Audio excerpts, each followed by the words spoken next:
When my wife asked for a divorce, I shocked her with my response, a genuine smile of relief. After 15 years together, she expected tears and begging.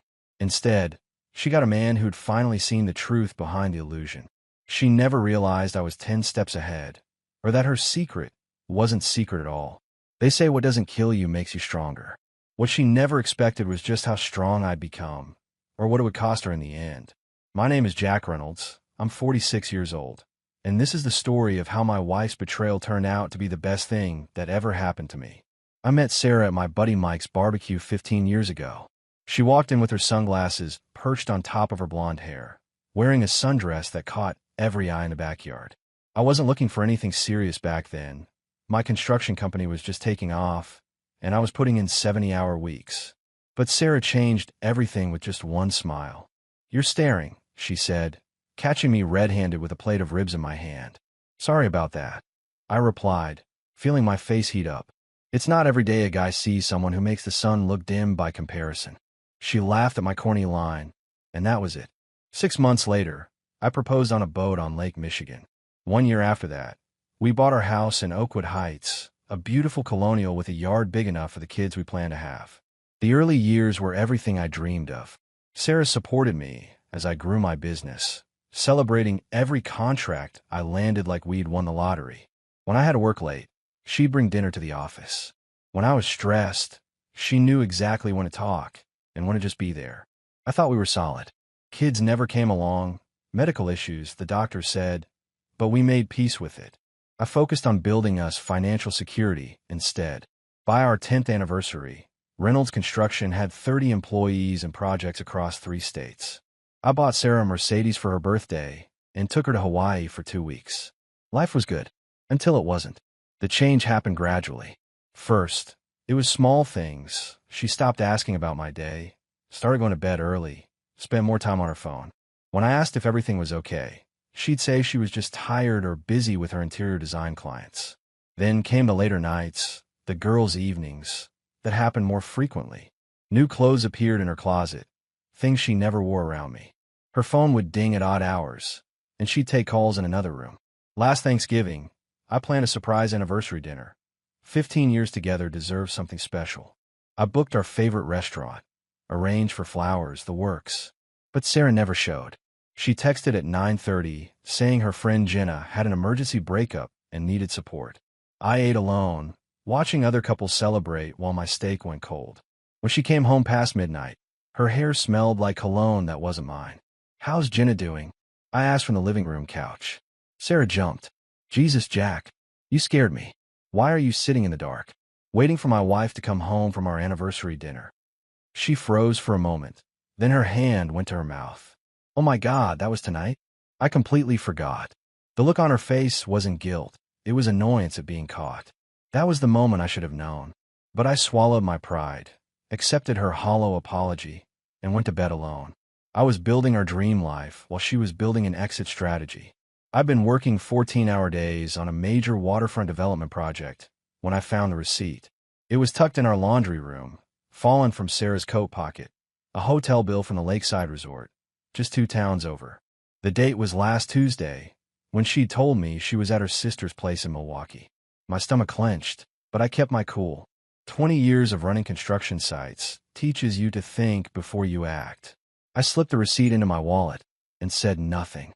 That weekend, I got up at dawn and drove to my fishing cabin at Crystal Lake, a place I'd built with my own hands before I met Sarah. The solitude of the water had always cleared my head. I cast my line and let the quiet sink in, remembering my father's words when I started my business. "Son, a man who doesn't control his emotions will never control his life." By Sunday night, I made my decision. No confrontation, no desperate pleas. I would let this play out while protecting what I'd built. First thing Monday, I call my attorney, Frank. "I need to review my assets." Quietly. "Everything okay, Jack?" he asked. "Just being strategic," I replied. That evening, Sarah was uncharacteristically home early, perched nervously on our kitchen bar stool when I walked in. "We need to talk," she said, twisting her wedding ring. I grabbed a beer from the fridge, popped the cap against the counter edge. "So talk. I think we should get a divorce." I took a slow pull from the bottle, set it down, and looked her straight in the eye. Then I did something that completely threw her. I smiled. Okay, I said, my voice steady as steel. Her mouth opened slightly. Okay, that's all you have to say. What were you expecting? Begging? Tears? I leaned against the counter. If you want out, there's the door. She blinked rapidly, her script clearly derailed. Don't you even want to know why? Not particularly. I took another sip. But I'm guessing his name is Eric. He drives that black Audi I've seen following you. And the Lakeside Resort knows you two pretty well by now. The color drained from her face. You knew. I know enough. I pushed off from the counter and headed toward my home office. I'll have my lawyer contact yours. Should be pretty straightforward. Wait, what about the house? Our accounts. Panic crept into her voice. I turned, meeting her gaze. You asked for a divorce, Sarah. You've got it. But don't think for a second you're taking what I built. The shock on her face was worth every penny I'd already paid Frank to protect my assets. She'd expected tears and negotiation. Instead, she got a man who wouldn't be played. Upstairs, I locked my office door and smiled genuinely for the first time in months. The weight was lifting. My wife had just asked me for a divorce, and against all odds, I felt something close to joy. The next morning, Sarah left early for work, barely making eye contact. I waited 20 minutes, then went to our bedroom. It was time to see how deep this rabbit hole went. The second phone was in her nightstand, buried under some scarves. Amateur move. No password, even worse. I scrolled through countless messages between her and Eric. Apparently, they'd been seeing each other for 11 months. There were hotel receipts, flight confirmations, and plans to move in together once our divorce was finalized. Most revealing were the financial discussions. Jack has no idea about the business accounts, she'd written. Once I file, I can push for half of everything. I photographed everything, then put the phone back exactly as I found it. Next, I checked her home office. In the shredder bin, I found torn pieces of her bank statements. I painstakingly reassembled them like a puzzle, revealing multiple transfers to an account I didn't recognize. My blood boiled, but I channeled that heat into action. I called my business partner, Tom. Remember that buyout clause we added to our partnership agreement? I asked. I need to activate it. Today. Everything okay, Jack? Concern filled his voice. It will be. Just covering my bases. By noon, I'd moved all my personal assets to new accounts and secured my ownership stake in Reynolds Construction. Sarah could try to come after my money, but she'd find nothing but locked doors. That evening, I was reviewing documents when Sarah burst in, face flushed with anger. What did you do? She demanded, waving her phone. Eric says the house title is only in your name. That's impossible. I looked up calmly. Is it? Check the refinancing papers you signed last year. I didn't read the fine print, she admitted, deflating slightly. That's unfortunate. I returned to my paperwork. For you. You can't do this. Her voice rose. I'm entitled to half. I stood slowly, towering over her. Half of what exactly? Half of the business I built while you were sleeping with Eric? Half of the house I paid for while you were planning your exit? I don't think so. She backed away, something like fear in her eyes. Not fear of harm. I never touch her, but fear of reality crashing down. When you married me, I said quietly, you thought you were getting a simple contractor who wouldn't notice being played. Big mistake. She left the room without another word. Later, I heard her on the phone, frantically explaining to Eric that their golden parachute had just failed to open. The divorce papers arrived via certified mail 3 days later. Sarah's attorney, a sharply dressed woman named Vanessa Rodriguez, requested a meeting at her downtown office. I brought Frank with me, along with a folder of evidence. Vanessa greeted us with practiced cordiality, then launched into her speech. Mrs. Reynolds is seeking an equitable division of marital assets, including the family home, retirement accounts, and a 50% interest in Reynolds Construction. Frank and I exchanged glances. Before we continue, I said, sliding my folder across the table, you might want to review these materials. Vanessa flipped through the documents, the hotel receipts, screenshots of Sarah's conversations about hiding assets, bank transfers she'd made without my knowledge. With each page, her professional demeanor cracked slightly. I'll need to confer with my client, she said finally. Of course, Frank replied smoothly. While you do, we should discuss the prenuptial agreement. Prenup? Vanessa's eyebrows shot up. There's no prenup in our records. I smiled. Check again. Filed with the county clerk 15 years ago. Mrs. Rodriguez, your client hasn't been entirely forthcoming with you. After Vanessa left to make a call, Frank turned to me.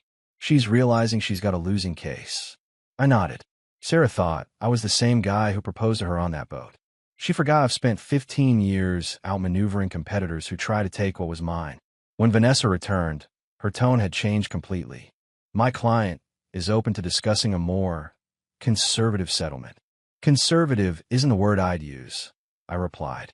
Your client committed financial fraud, engaged in adultery well documented in ways that would humiliate her if made public, and breached her fiduciary duty as my spouse.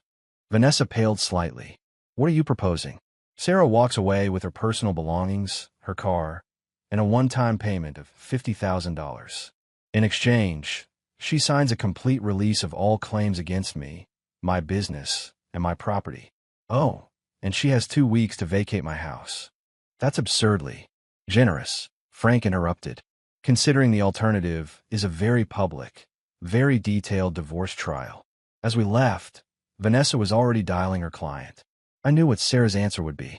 She'd always cared more about her reputation than anything else. Sarah agreed to the settlement terms, but demanded a face-to-face meeting for closure. Against Frank's advice, I agreed. We've been married 15 years. I owed her at least that much. I suggested the steakhouse where we'd celebrated our 10th anniversary. I arrived early, ordered a bourbon neat, and waited. She swept in 20 minutes late, looking like she'd stepped out of a magazine. New haircut, designer dress, full makeup. The woman who used to wear my old T-shirts to bed was gone. Even more surprising, she wasn't alone. Eric trailed behind her, tall, slick, and about 10 years younger than me. Bold move. Jack, she nodded as they sat down. This is Eric. I met his eyes. He looked away first. A paper tiger. You want to talk? I said to Sarah. So talk. She straightened her shoulders. I want to explain why things happen this way. Let me guess. I interrupted. You weren't happy. I worked too much. Eric understands you. Did I miss anything? Eric leaned forward. Look, man, nobody planned for this to happen. Sometimes people just connect, you know? I turned to him slowly. Did I address you? He blinked, then looked to Sarah for support. She jumped in quickly. Eric's right. We didn't mean to hurt you. But now that everything's settled, I wanted you to know it wasn't all bad between us. I took a slow sip of bourbon. Is that what you need to tell yourself? Jack, please. No, Sarah. You didn't bring him here for my closure. You brought him here for yours. You need me to be the angry ex-husband, so you can justify what you did. She flushed. That's not true. It is. And here's something you don't want to hear. I'm not angry anymore. I'm grateful. Eric snorted. Grateful your wife's leaving you? That's rich. Grateful she showed her true colors before I wasted any more years. I turned back to Sarah. You did me a favor. We had 15 years together, she said, voice rising. You can't just erase that. I'm not erasing anything. I'm seeing it clearly for the first time. I finished my drink and stood. The divorce will be final in 60 days. I'd appreciate it if you cleared out of the house by the end of the week. Eric put his arm around her. Don't worry, babe. We'll be in our new place soon anyway. I dropped 320s on the table. Good luck with that. Eric's credit application for your dream apartment was denied yesterday. Her head snapped toward Eric. What?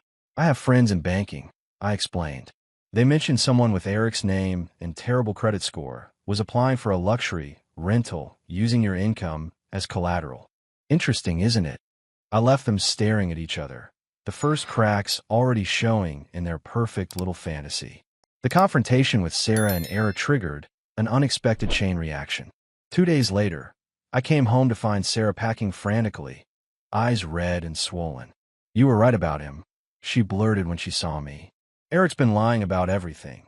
His job, his money, all of it. I leaned against the doorframe. And you're telling me this because I made a terrible mistake. She stepped toward me. Maybe we could.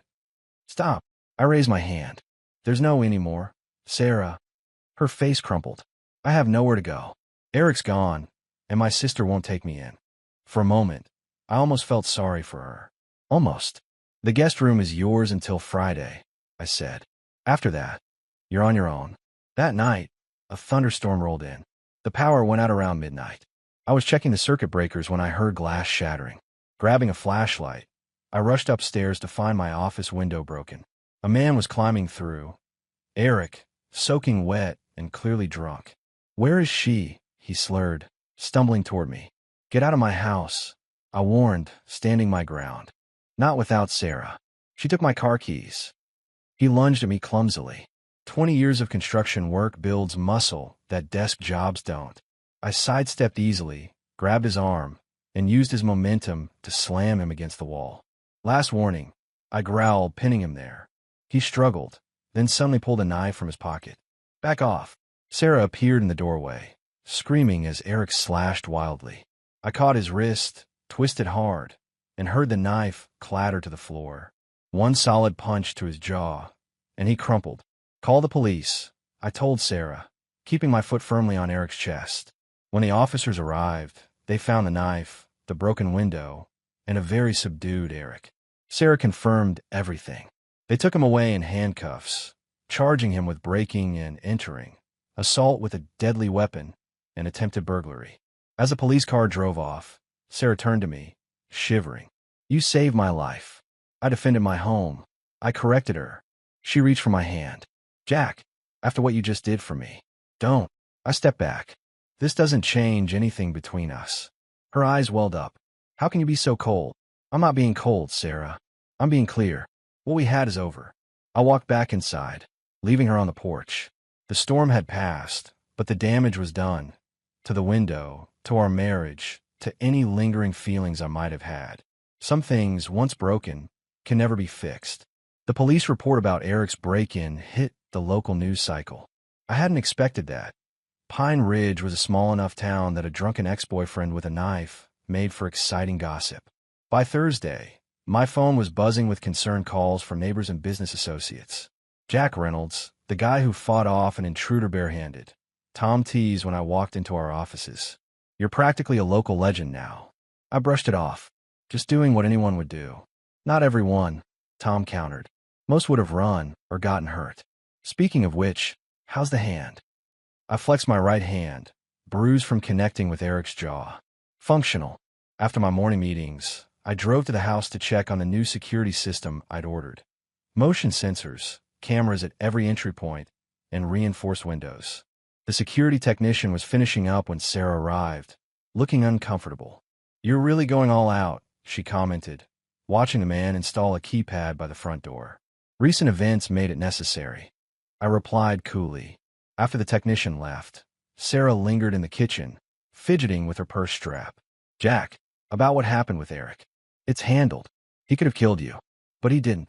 I entered the new security code, testing the system. "Your thing's packed." She nodded, eyes downcast. "I found an apartment downtown. Month-to-month lease until I figure things out." "Smart." "Jack." She stepped closer. "You saved me from him. After everything I did to you." "Why?" I looked at her, really looked at her, for the first time in months. The woman I'd married was still in there somewhere, beneath the selfish choices and betrayal. "I didn't do it for you," I said finally. "I did it because it's who I am." Eric was in my home, threatening people with a knife. There was only one way that was going to end. The police said if you hadn't subdued him. "Sarah," I cut her off. "We're done. We were done the moment you decided our marriage wasn't worth fighting for. What happened with Eric doesn't change that." She wiped away a tear. "I made the biggest mistake of my life, didn't I?" I didn't answer directly. "Your move-out time is noon tomorrow. I won't be here. Leave your keys on the counter." As she turned to go, I added, "And Sarah? Change your phone number. Block Eric on everything. Men like that don't just disappear." She paused at the door. "You still care." "I care about doing the right thing. Don't confuse that with wanting you back." After she left, I walked through the empty house. For the first time since this all began, the silence felt peaceful rather than accusing. This house had been our dream once. Now it would be the foundation for whatever I decided to build next, alone but on my own terms. 3 months after Sarah moved out, Pine Ridge Construction landed its biggest contract yet, a new community center downtown. The mayor made a big show of the groundbreaking ceremony, with local press and business leaders in attendance. "This represents a new chapter for our town," Mayor Wilson announced, handing me the ceremonial shovel. As cameras flashed, I caught sight of a familiar face in the crowd. Sarah, standing near the back, wearing a department store pantsuit, a far cry from her designer wardrobe of just months ago. Our eyes met briefly before she looked away. Later that evening, I was reviewing blueprints in my office when Tom knocked on my door. "Got a minute? There's someone here to see you." To my surprise, Lisa Chin walked in, the architect I'd hired for the community center project, and, coincidentally, the first woman who'd caught my interest since the divorce. "Lisa, didn't expect to see you tonight." She smiled, setting a folder on my desk. "Thought you might want to see these concept sketches sooner rather than later." We spent an hour going over her designs, our conversation flowing effortlessly from professional to personal. When she mentioned grabbing dinner, I found myself accepting without hesitation. At Giovanni's, we claimed a corner booth, talking and laughing over pasta and wine. It felt good, normal in a way nothing had for months. "So," Lisa said, twirling her linguine, "rumor has it you're Pine Ridge's most eligible bachelor. Should I be intimidated?" I chuckled. "Hardly. Just a guy rebuilding after a rough patch. I heard about what happened. Small town," she added apologetically. "For what it's worth, I think you handled it with grace." Grace wasn't my first instinct, I admitted. But somewhere along the way, I realized letting anger drive wouldn't get me where I wanted to go. "And where's that?" she asked. I considered the question. "Forward. Just forward." After dinner, as we stepped onto the sidewalk, Sarah emerged from a nearby shop. She froze when she saw us, her eyes darting between me and Lisa. For a moment, nobody moved. Then Sarah straightened her shoulders, nodded politely, and continued walking. "Ex-wife?" Lisa asked quietly. "Yeah." I watched Sarah's retreating figure. "First time I've seen her since she moved out. Want to talk about it?" I turned back to Lisa, realizing with some surprise that I didn't. The sight of Sarah no longer triggered anger or pain, just acknowledgement of a chapter closed. "Actually, I'd rather hear more about your ideas for that rooftop garden you mentioned." Lisa's smile was warm as we continued down the street. Behind us, I sensed Sarah watching, witnessing a man who hadn't just survived her betrayal, but had used it as a stepping stone to something better. 8 months after our divorce was finalized, I was supervising the foundation work on the community center when my phone buzzed with a text from an unknown number. "Need to talk to you. Important. Please." "Sarah." I nearly deleted it, but something made me hesitate. After a moment's consideration, I texted back, "I'm at the construction site downtown until 6. At 5:45, Sarah's sedan pulled into the temporary parking area. She looked different, her designer clothes replaced by simple jeans and a sweater, her previously highlighted hair, now, it's natural brown. The expensive jewelry was gone too. "Thanks for seeing me," she said, glancing around at the busy construction site. "This is going to be impressive when it's done. Should be finished by next spring." I replied, keeping my tone neutral. "What's so important?" She took a deep breath. "Eric's getting out on parole next week." My jaw tightened. He'd received 18 months for the break-in and assault charges, but apparently good behavior had shortened his sentence. "His cousin works with me at the department store," she continued. "He said Eric's been talking about settling scores when he gets out. Specifically with you." "Why tell me this?" "You could have called the police." Sarah looked down. "I did. They said they can't do anything until he actually does something." She met my eyes. "I couldn't just say nothing, Jack. Not after everything." I nodded, appreciating her warning despite our history. "I'll handle it." "That's what I was afraid you'd say." Worry creased her forehead. "Jack, he's dangerous. He's not stable. Neither am I when someone threatens me or my people." I gestured toward the workers finishing up for the day.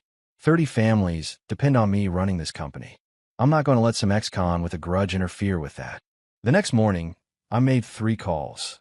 One to my attorney, one to the parole office, and one to Steve McKenzie, Pine Ridge's police chief and my longtime friend. "So let me get this straight," Steve said when I visited his office. "You're not looking for protection, but to protect him from himself." "Something like that," I replied. "He needs to understand the consequences before he makes another mistake." 2 days later, Eric was escorted directly from prison to a meeting room where I sat waiting with Steve, the parole officer, and Frank. Eric's swagger faltered when he saw me. "What the hell is this?"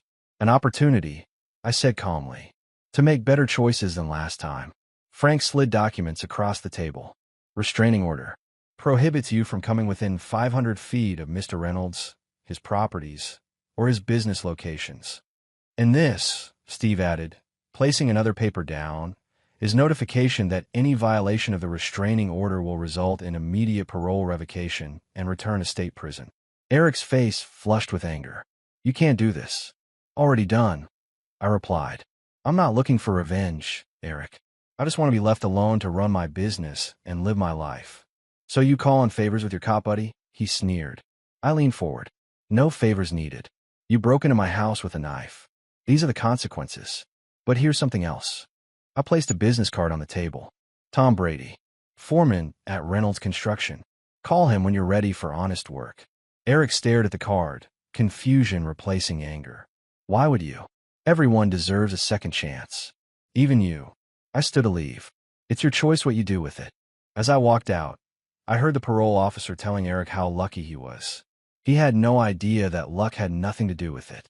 Sometimes, the strongest move isn't striking back. It's offering a hand up to someone who once tried to take you down. 1 year to the day after Sarah asked me for a divorce, I stood on the finished roof of the Pine Ridge Community Center, surveying the town that had been my home for nearly 2 decades. The grand opening was scheduled for tomorrow. The mayor, town council, and most of Pine Ridge would be there to celebrate. Quite a view, Lisa said, joining me at the edge. Her architecture firm had done amazing work, transforming my construction team's foundation into something truly special. Worth every minute of work, I agreed, putting my arm around her shoulders. The past 6 months with Lisa had been unexpected in the best possible way.